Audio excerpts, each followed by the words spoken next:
What is up, everyone? It's Jonathan Order Gamer here with a dev diary for the NASCAR 21 Ignition. It was on previously on today at like 3 p.m. So what we're going to do is we're going to kind of go through it first, and then I'm going to just slow it down, pick out some details of this, and give you my thoughts about it. All right, here we go. So this is all going to be about the cars. Hi there and welcome to a behind-the-scenes look of NASCAR 21 Ignition. This will be a 3-episode series giving you, the fans, a sneak peek at the process of building this game from the ground up. Here at Motorsport Games, we want to create the most authentic racing experiences for our players to enjoy. Our teams across the globe are always striving to make in-game cars drive as realistic as possible, and in NASCAR 21 Ignition, we are making that a reality. Moving to the Unreal Engine gave both the development and art teams the power to create better games, making it the best fit for motorsport games going forward.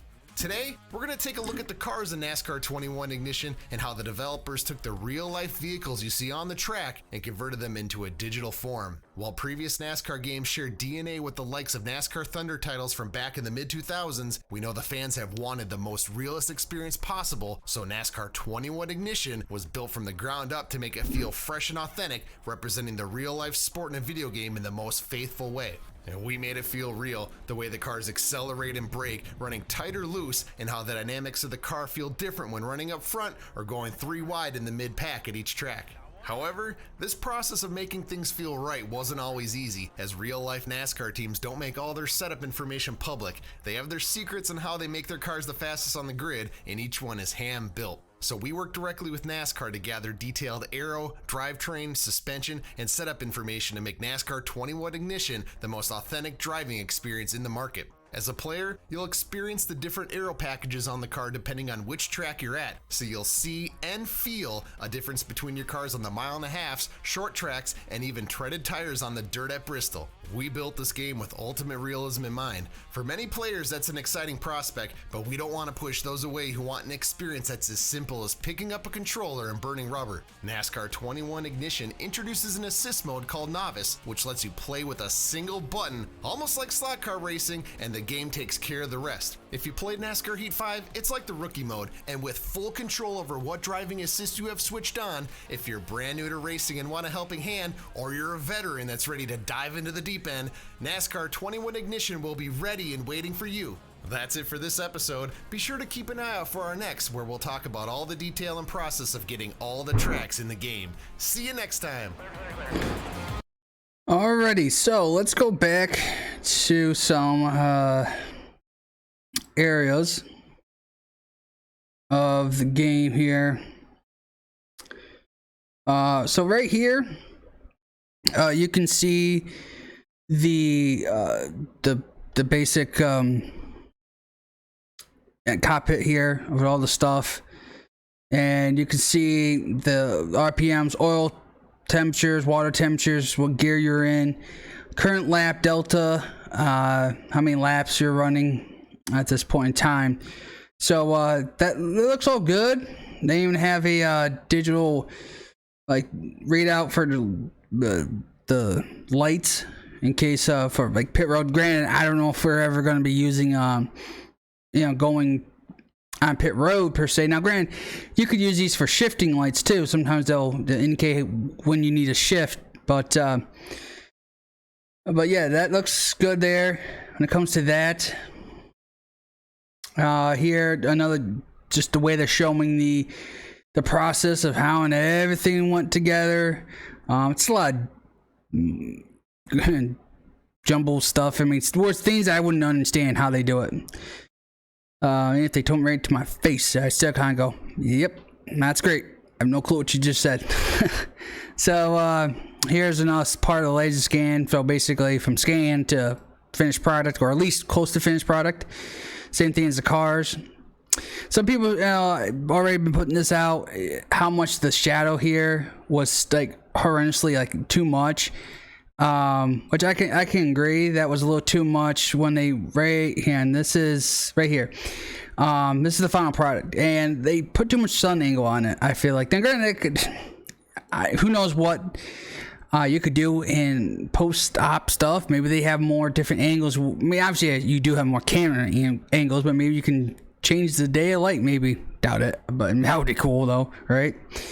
You can change, even though the race was during the day, you can have a shot at night, or who knows? Maybe just better sun angle on it. That'd be something later down the road. And you can tell, showing how the cars work together, especially in Daytona.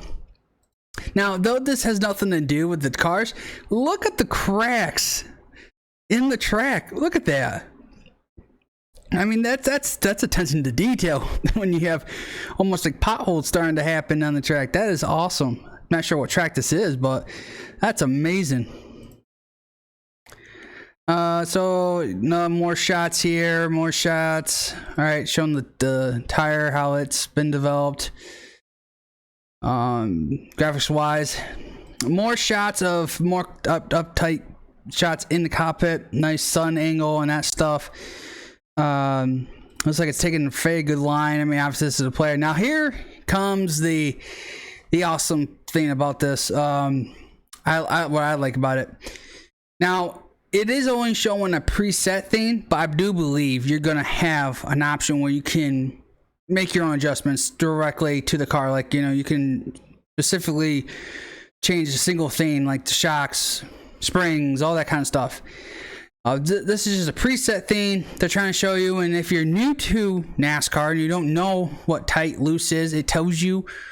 If you're loose, the rear tires will lose traction before the front tires and the tail of the car will slide towards the wall. So, and it tells you that from all that, plus stable to tight, same thing.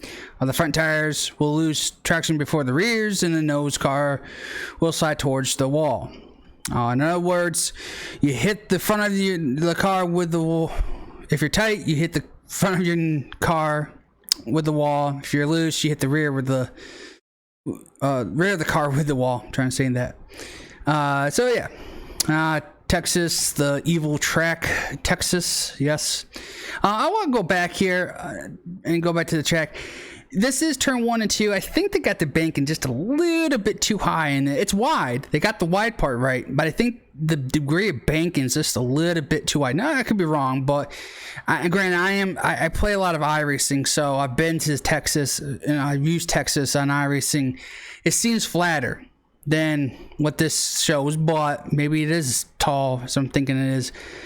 And here's New Hampshire. Now, Real Radman, he talked about this. He said these cars are on rails.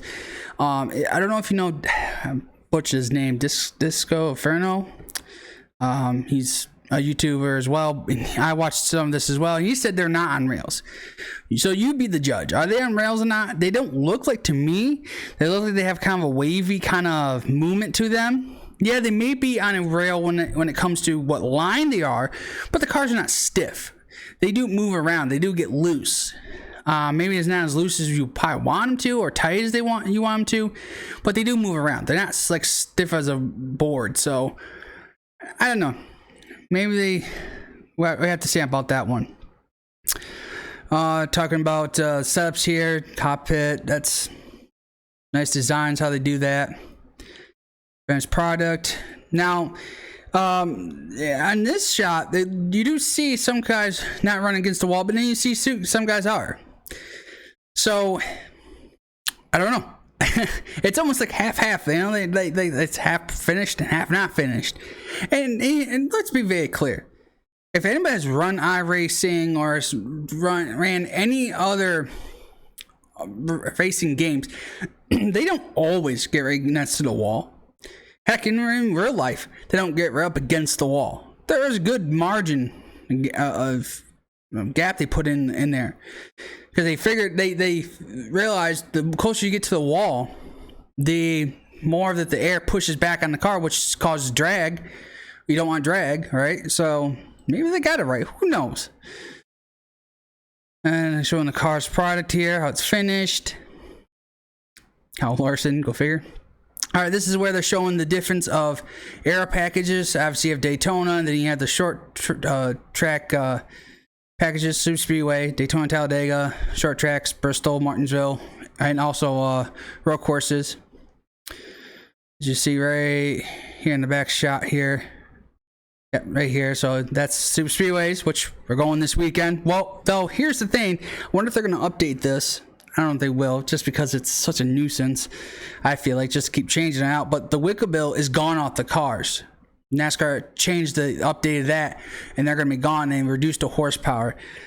So it won't be 100% realistic. Now, granted, it is, it's only August, so they have until October. Maybe they can just go in there and fine tune that kind of stuff. Granted, though, you do that, then the AI is going to drive differently. You have to kind of change the AI. Basically you're taking all that stuff off, but then they're going to still drive the same way as you have them set in there. So maybe not. So maybe we're stuck with that, which is fine. I'm not worried about that. It's not like it's going to change all I care about. Oh, it's not realistic. Who cares? Frankly, I wish they still had this package on for real life, but to each his own. It's whatever. All right, so move on. Yeah, showing the spoilers is cool. Daytona once again. Someone was talking about the sun glare coming off in these campers and stuff. That looks really good as well. And yes, if people for some reason don't understand that this is Road America, people don't understand that. We'll get into this. Okay, here we go. It's showing up right now. Gameplay. Yes, so we have current lap, we have last lap, best lap, what lap you're on. Obviously, this is in practice. You have all your gauges here, your RPM, miles per hour. Down here, I'm sorry if my thing covered up, I can't move it. You have BC, TC, and SC. And that's skid control, traction control, and brake control. And so this here, if you heard it, you basically have what does it say the name is of this? Let me actually. 21 Ignition introduces an assist mode called Novice. Okay, so basically you hit one button and just to go, and the car drives itself basically. And that's for kids basically, right? People or a grandparent just wants to play with your games and stuff and have no idea how to race.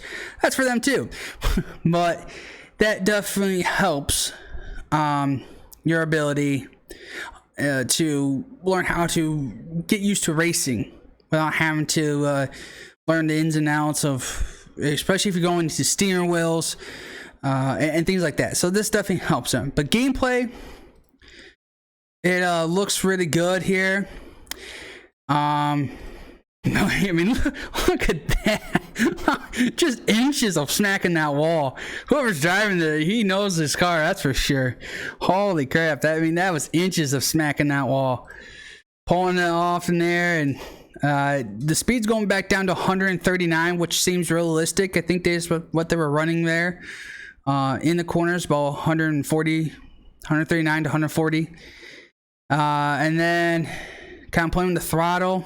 Another close shot here at so going back here once again, and now you see they've already made a lap.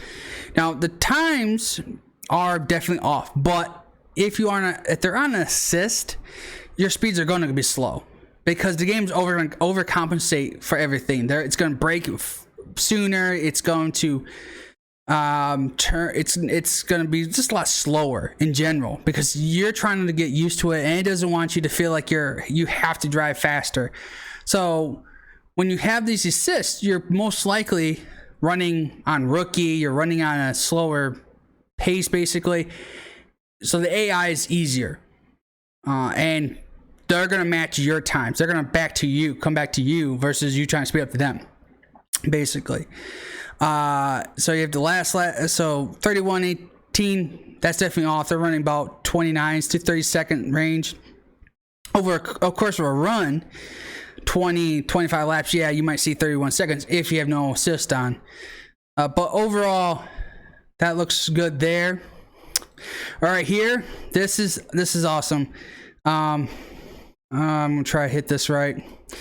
All right, so the 43 of Eric Jones gets on the curb, so he jumps up, and that's perfect. So once that happens, now I wish I can slow this thing down in slow pace, but I can't. But he jumps off the wheel. The right rear comes off, but it's still in the air because the left, or the left front, the left rear is off the curb, but the left front's still on. So his car starts sliding. And since the weight in transition, because he's all on one wheel, is shoving him to the right. And that is perfect detail to that. Now, some people have been saying also that the cars are running such a higher line. Yes, they kind of are, but let's be very clear. Let's watch real life racing. They don't necessarily get right up to the curb all the time. In fact, sometimes they're diming the corner. They let the car drift up and then cut back down. Now, again, this could be might be the final product, maybe not. Who knows? We don't know what this is, what they're showing us. So I wish they would, but they're not. But overall, I mean, it looks so good, guys, at this point. And yes, they have the right layout. Nice job, guys. Unlike NASCAR 5 that didn't have the right layout. They have the right layout here. They're going ultra wide, but they're cutting. But they go wide, but then they cut tight, because out here you're not supposed to use this one anymore. That used to be for the old circuit out here. So they're coming out wide and they cut into that first turn there. This one splits off in between that straightaway there, but they used the right one coming out here, and so perfect on that. And yeah, guys, that will do it for this one. And we'll do it for this one. Again, you can pre-order it right now. I think everything looks as good as possible. We just got to wait for more details. Obviously, once they release about how the tracks are, I'm definitely going to do a recording on that. They said it's supposed to be a 3-parter, so I'm assuming they're going to be doing, I'm hoping, they said next time be the tracks, it looks like. So after the third one, I'm hoping they talk about the AI and understand how the AI works, because that's something maybe that'll put us at ease a little bit on why they're running like they do. So we'll see.